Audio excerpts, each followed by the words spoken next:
আসসালামু আলাইকুম। প্রিয় দর্শক শ্রোতা সবাই কেমন আছেন? আশা রাখি সবাই ভালো আছেন। আজকে আপনাদের মাঝে যে বিষয়টি নিয়ে আলোচনা করব সেটা হচ্ছে মাদ্রাসা শিক্ষকদের এমপিওর আবেদন ৪ তারিখের মধ্যে। মাদ্রাসা শিক্ষকদের যে এমপিও করা হবে সেটির আবেদন হচ্ছে ৪ তারিখের মধ্যে। এটি সম্পর্কে দ্য ডেইলি ক্যাম্পাস পত্রিকাটিতে একটি রিপোর্ট প্রকাশ করা হয়েছে। এই রিপোর্টটিতে বিস্তারিত কি বলা হয়েছে সকল কিছু আজকে আপনাদের মাঝে জানিয়ে দেওয়ার চেষ্টা করব। আশা করি ভিডিওটি মনোযোগ সহকারে শেষ পর্যন্ত দেখার চেষ্টা করবেন। আর আরেকটি কথা, যদি আমাদের চ্যানেলে নতুন হয়ে থাকেন অবশ্যই আমাদের চ্যানেলকে সাবস্ক্রাইব করবেন। অলরেডি সাবস্ক্রাইব করা থাকলে অসংখ্য ধন্যবাদ। এই রিপোর্টটি প্রকাশ করা হয়েছে 28শে আগস্ট 2024। এখন দেখবো এখানে বিস্তারিত কি বলা হয়েছে।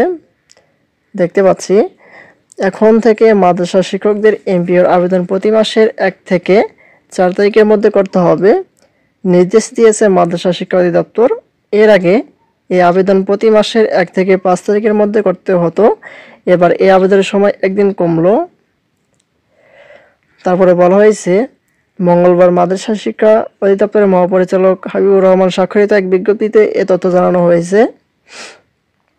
বিজ্ঞপ্তিতে বলা হয়েছে, বেসরকারি শিক্ষা প্রতিষ্ঠান, মাদ্রাসার জনবল কাঠামো ও এমপিও নীতিমালা 2018 23শে নভেম্বর 2020 সংশোধিত অনুযায়ী শিক্ষক কর্মচারীদের নতুন এমপিও সহ বিভিন্ন ক্যাটাগরির আবেদন অনলাইনে মাদ্রাসা প্রদান কর্তৃক প্রতি মাসের 1 তারিখ থেকে 4 তারিখের মধ্যে উপজেলা অথবা থানা মাধ্যমিক শিক্ষা অফিসার বরাবর এবং প্রতি মাসের 1 থেকে 8 তারিখের মধ্যে উপজেলা অথবা থানা মাধ্যমিক শিক্ষা অফিসার কর্তৃক মাদ্রাসা শিক্ষা অধিদপ্তরের মেমিস সেলে প্রেরণের জন্য সংশ্লিষ্ট সকলকে অনুরোধ করা হলো।